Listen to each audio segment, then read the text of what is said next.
네, 역시 이 대장동 게이트를 쭉 살펴보면은 이제 사람들의 연결고리가 있는 거고, 그 사람들의 연결고리는 어떤 경우든 우연히 이루어지는 건 없습니다. 길 가다가 발에 돌부리가 탁 채인다든지, 길거리 가다가 낙엽 하나가 이마에 와서 부딪히다든지, 뭐 이렇게 이루어지는 일은 이 인간 세상에는 절대 일어날 수 없다. 여기는 반드시 give and take, 주는 게 있으면 받는 게 있다.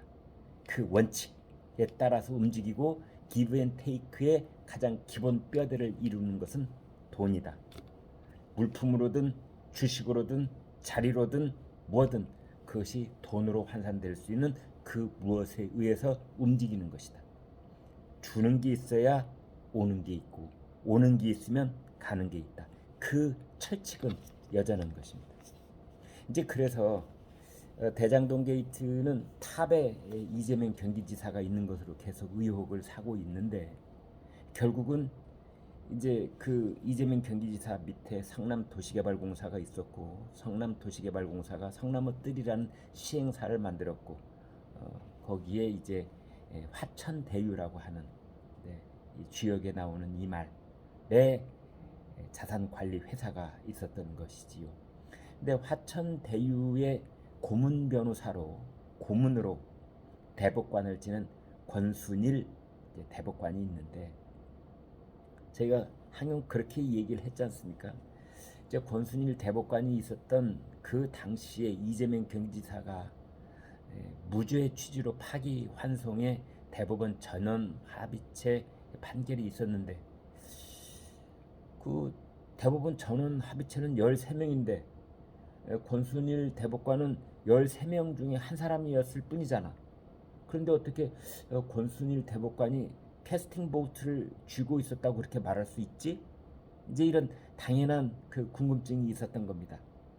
그런데 오늘 조선일보 보도를 보니까 권순일 대법관이 당시에 무죄 취지 파기환송을 주도를 했다. 이제 이러한 어, 증언들이 나오고 있는 겁니다. 대법원에는 연구관들이 있습니다. 그 대법관 판사들이 이제 최종적인 그 선고를 하기 이전에 그 밑에 있는 연구관들이 이제 미리 이 사건은 이런 취지로 선고하는 것이 합리적일 것이라는 보고서를 만들어서 대법관들에게 올리지요. 그 대법 연구관들이 처음에는 상고 기각, 그러니까 유죄를 선고해야 된다라는 검토서를 만들어서 보냈는데, 권순일 대법관 같은 일부 대법관들이 아니야, 이건 무죄 쪽이 맞는 것 같아, 이제 이런 얘기를 하자 갑자기 앞에 있었던 보고서는 무시하고 새로 무죄 취지의 파기환송을 하는 그러한 보고서를 추가로 만들어서 올렸다는 겁니다.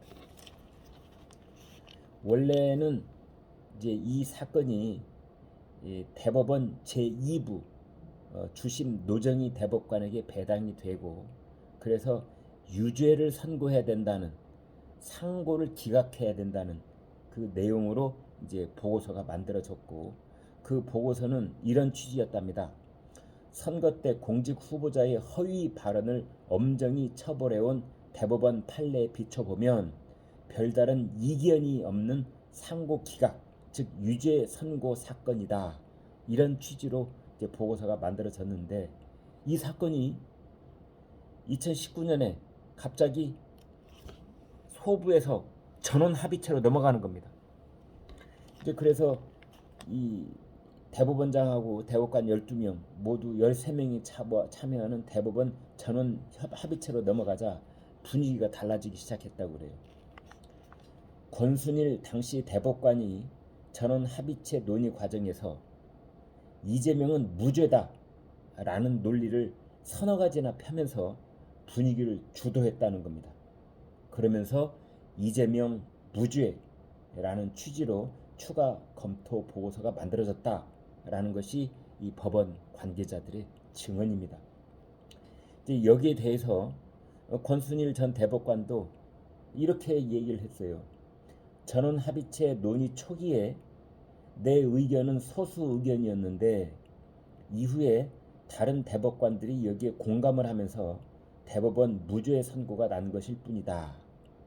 이렇게 해명을 하긴 했는데 아무튼 소수 의견이었건 아니었건 간에 이재명 경기지사를 무죄로 해야 된다라는 의견을 이끌었던 것은 사실이라는 점을 확인해주고 있는 것입니다. 따라서 처음 말씀드린 것처럼 모든 게이트, 모든 사건에서 이제 하나는 돈줄기, 하나는 사람의 연결고리, 뭐 이런 것들을 따라갈 수밖에 없는데 이제 권순일 전 대법관 화천대유에서 월 1,500만 원 이제 고문료를 받았다는 건데요. 변호사 신고도 안 하고 고문료를 받았기 때문에 그것도 역시 문제다. 뭐 이런 얘기를 낳고 있는데 그러면은 화천대유는 왜 권순일 전 대법관을 모셨을까? 이제 화천대유 실소유주인 김만배 전 머니투데이 부국장 이 김만배 씨는 뭐 그렇게 얘기를 했더군요. 잘 아는 형님이다. 존경하는 좋아하는 형님들이고 멘토 같은 분들이어서 모셨을 뿐 대가성은 없었다. 이렇게 얘기를 했는데요. 글쎄요. 이제 이 경찰 그다음에 검찰 수사 결과로 용산경찰서하고 서울중앙지검이 이 사건을 지금 맡고 있는데 그 결과가 어떻게 될지는 두고 봐야 알겠습니다만 대가성 권순일 전 대법관은 이재명 경기지사의 정치적인 생명을 부활시킨 대단한 은혜를 베푼 사람입니다. 엄청난 것을 이재명 경기지사에게 준 것입니다. 2019년에. 그런데 그 이후에 권순일 전 대법관이 화천대유의 고문 변호사가 된 겁니다. 대가성이 있었을까요? 없었을까요? 그게 이제 초미의 관전 포인트가 된 것입니다.